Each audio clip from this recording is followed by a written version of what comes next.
Okay, you gotta let me fangirl for 5 seconds because I finally got my hands on the Butcher and the Wren from one of the Morbid podcast co-hosts, Elena, and it's an actual signed copy from Elena, and I'm freaking out, man.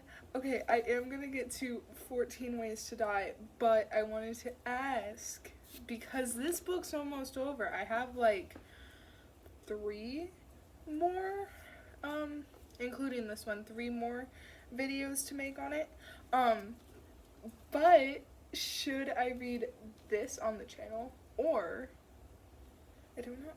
Should I go back to the Prodigy and um, childhood stories? Decisions. Comment below if you would love to hear this book because I will definitely be reading it probably tonight as soon as I'm done recording.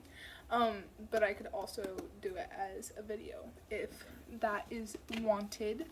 But without further ado, here is chapters 131 through 135 of 14 Ways to Die.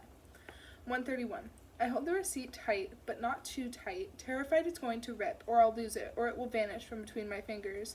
It feels so fragile. I should be wearing gloves, slipping it into the sealable bag, and handing it to the forensics team. Instead, I gently fold it and put it in my sock. Jamie starts going through the bedside table, pulling out bank statements and bills. Maybe there's more, he says, handing me piles of paperwork. Bernie's stepdad is named Elliot Farrell. He's Clara Farrell's father. He's a secret she was too scared to tell. But we don't have time to check all this. We need to leave. Before we go, Jamie gives me a strange look, nods, and hugs me. It feels weird, but then it doesn't, and we stay like that for longer than we should. At some point, my arms copy his, and we hold each other. And as we stand there, slowly feeling less awkward and then more awkward than ever, we hear the front door open and realize we are trapped. 132. Shit, Jamie whispers, stuffing the clothes back into the dirty clothes basket. He turns and looks at me, his eyes conveying something I've never seen before. When you get the chance, run. What? He looks back at me, holds both my arms, and says, just run. I expect him to move, but he doesn't. Instead, he stands in the doorway, waiting for whoever is down there to come up. They must have discovered the broken back door by now, but the footsteps below are slow and calm. I swallow my nausea and look behind me, trying to find another way out. The windows are big enough to climb through, but they won't open. The only way out is down. We hear someone calling up the stairs, and they stop halfway, and I suck in my breath and hold my hand over my mouth, desperate not to make a sound. Jamie sees me and copies, his eyes wide, his arms shaking, and I want so desperately to be anywhere but here. A step creaks, then settles, as whoever is out there waits for us to give ourselves away. They aren't panicked by the broken back door. They want to find us. After 10 long seconds, we hear movement, and when they are almost at the top, Jamie darts into Bernie's room. I hear a crack from the top step and slip behind the bed, then look to see Mr. Farrell walking slowly after him. He looks nothing like he did at the hospital. There he was, smiling, friendly, grateful. But in the moment before he disappears into Bernie's room, I see something that terrifies me. A calm sort of anger, a devil with no need to hide. My mind is racing, but my legs are frozen to the spot. I should help Jamie, the way he always helps me. But he said run, and I have the only proof I'm ever likely to get, so I step forward, the noise from the next room loud and terrifying. I walk out to the hallway and take each step slowly and carefully, not knowing which ones creak and which don't.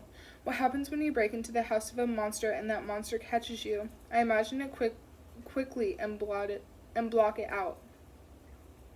I imagine it and quickly block it out, I'm still not running. I hold my foot above every step, gently placing it down before steadying myself and going again. Over and over I creep down the stairs, then past the family portrait with Bernie's fake smile and her stepdad's dark eyes. I think back to the hospital, when he thanked me for finding Bernie at Mayfield. He was mocking me. I walk as quietly as I can to the back door and am about to step through when I see the crowbar. In a flash, I feel Jamie pulling me back from the mouth of the alley. I see him creeping up on Michael with a hammer in his hand, attacking him when he had no idea Michael was harmless. I remember him agreeing to everything I've ever asked, like like skipping school and following Clara home and coming here today. The crowbar feels cold in my sweaty palm. It feels like a decision I have to make. It feels right. That's when I hear movement, and before I can turn, I feel something pushed hard against my mouth, one gloved hand muffling my scream and the other wrapped tightly around my waist. Behind me, almost in a whisper, Mr. Farrell says, "You should have run." 1:33. I refuse to cry in front of him no matter how much I want to. I stare into his eyes until he's the one to look away. We're upstairs, my back pushed against the side of his bed, when he reaches into his pocket and says, "You like being recorded, don't you, Jessica?" "What?" Holding his phone out to me, he says, "Smile for the camera." It takes a few seconds to understand what I'm looking at. Then I realize it's me. Here. Now. I look up, scanning the four corners of the bedroom, and there it is. A camera like the ones in my house. Only this one isn't streaming my life to the world. It's going straight to Mr. Farrell's phone. "You can't be too careful," he says. "I had a feeling your persistence would pay off. How old were you when your mom died?" 5, 7, I say, and he grins. Time flies. He walks over to the camera and pulls it off the wall. "I'll have to get rid of these now, along with everything else." He smiles, and there's nothing fake about it. He looks like the monster I once imagined him to be. "You made me do something I haven't done for a long time, Jessica. You made me kill quickly."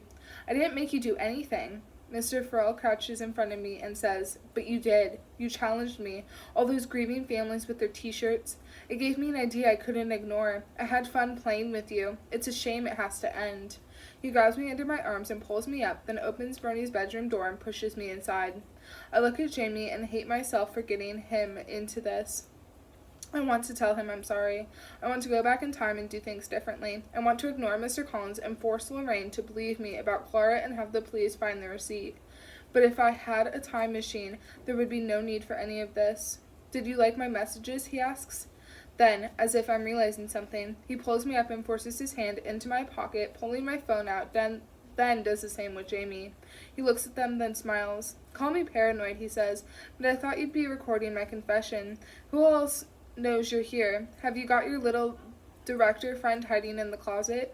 He knows we don't because he's been watching on his phone, but he still looks worried for a second, the sneer slipping just long enough to show something worse underneath. He can pretend all he wants, but I know he's terrified of being caught, no matter what he's done to protect himself. And that scares me even more, because how far will he go to stay free? He needs to think we wouldn't be stupid enough to break into his house without telling someone. "The police are on their way." I lie. He stares at me and says, "I don't think so. You're too busy talking to that poor teacher of yours. How does it feel to have an innocent man arrested, Jessica?" But something in his eyes suggests he's uncertain, and that's what I focus on. He starts pacing the room, then takes the SIM card from his phone and snaps it. When I think he's not listening, I lean toward Jamie and whisper, "I'm sorry." Mr. Farrell yanks me up and pushes me on the bed. "Do not talk to each other," he says. "It's time to end this." I imagine every murder is perfectly planned. It has to be for him to always escape unnoticed. He can't kill us here in his stepdaughter's bedroom and expect to keep living his lie. But he can't let us leave. This might not be his usual trap, but it's still a trap. We need to figure out how to escape before he figures out how to kill us. 1:34. Mr. Farrell grabs Jamie and says, "If you scream, I'll kill him." He forces Jamie out of the room and closes the door, and when I turn the handle, it won't budge. I think of the dents in Bernie's bedroom door. What must it be like living with him? Does she know what he is? Or is he different types of evil in different situations? There are clues all over the place if you look hard enough, and I wonder if Clara suffers the same way her sister does. Her room looks normal, messy like mine, more clothes on the floor than in the closet, the bulletin board above her desk covered in post-its and selfies, but Bernie's room is the complete opposite. I hear something downstairs and put my ear to the floor, trying to figure out what's going on. Then I move to the door and listen, praying he isn't hurting Jamie. This is my fault, and if anyone dies, it should be me. Jamie doesn't deserve any of this. He did one good thing, and I pulled him into my messed up life, and now he's trapped in a madman's house. He told me to run, but he should have been the one running. He shouldn't have been here in the first place. I hear footsteps on the stairs, the handle turns, then Jamie is pushed into the room, and Mr. Farrell reaches forward and grabs me. "Your turn," he says, and I see Jamie has his arms tied behind his back. Mr. Farrell is holding the rope, and he forces me to the floor, then wraps it around and round until it cuts into my skin. He yanks it hard, making sure there's no way I can escape. Then he sits me down next to Jamie. Okay, he says. Now I can think. He looks scarily calm, his eyes flicking back and forth between us like he's doing eeny meeny in his head, picking which of us to kill first. This isn't what he had planned, even if he did prepare for the worst with the camera. If he'd known we were coming, he would never have left the house. I'm desperately trying to use that somehow because I don't want to die. I have to fight. I have to beat him. Remember, he says, no talking. When he leaves, he doesn't close the door, and the creak of the floorboard suggests he is only a room away. And that's when I realize I've got another phone, stuffed somewhere he would never think to check. Shit, I whisper, and Jamie looks at me, his eyes wide, and shakes his head. I had the perfect chance to call for help, and I didn't do it. How many times can I screw up on the same day? My secret second phone is in my bra, and I was 3 numbers away from rescue, and it slipped my mind. Who does that? We had him. All I needed was to dial 999 and tell them where I was, and we would be the proof they needed. And if they still didn't believe me, I would pull the receipt out of my sock, and Mr. Farrell couldn't lie his way out of that. Plus, somewhere in this house is the worst photo album imaginable. I only need one chance to make a call, but no matter how much I struggle against the knots behind my back, I can't loosen them. He knows the police aren't coming. We're alone in this fight. 1:35. Every now and then we hear movement, but he doesn't come back. Every bump and bang downstairs makes my heart jump, but after what feels like hours, he still doesn't put us out of our misery. When I'm sure Bernie's stepdad isn't listening, I say, we need to do something. Jamie stares at me, his eyes bloodshot, and says, no shit. He looks terrified. He's not going to kill us here, I say. Jamie shivers and shakes his head. I don't want to talk about this. We have to. We don't have much time. We need a plan. But it's hard to plan when you have no idea what's going to happen. Is he going to keep us here until his wife gets back? Will Bernie come home from school to find us trapped in our room? How long does it take a serial killer to figure out how to murder 2 people who willingly walked into his house? It feels like another hour or more has passed when Mr. Farrell comes into the bedroom, a weird smile on his face, and says, I know what to do with you. He pulls Jamie up, then me, and bundles us down the stairs. In the kitchen, he rips a dish towel in half, then gags us with it, and I have to focus on breathing through my nose as my chest tightens. Then he pushes us through the broken back door, points to the garage, and says, in there. His car is inside, the trunk open, and when Jamie looks at him, he says, get in now. Jamie climbs in, and even though I'm sure there won't be enough room, I follow. I was right, but Mr. Farrell doesn't care, slamming the trunk. I hear the front of the garage slide open, the car door slam shut, the engine rumble, and the car slowly move forward. Mr. Farrell gets out and pulls the garage door closed with a clunk, then starts driving. It's hard to breathe, but I do my best while simultaneously trying to wiggle free of the rope without kicking Jamie in the face.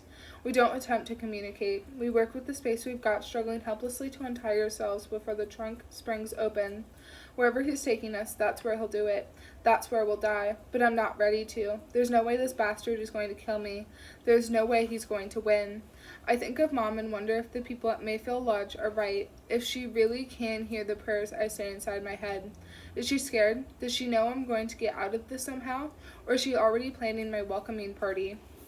I try to shake the thought away, because they are not helping. The car stops before I expect it to, but Mr. Farrell doesn't come for us. In the darkness, Jamie's finger grips mine, and I pray that we'll figure out a way to stay alive.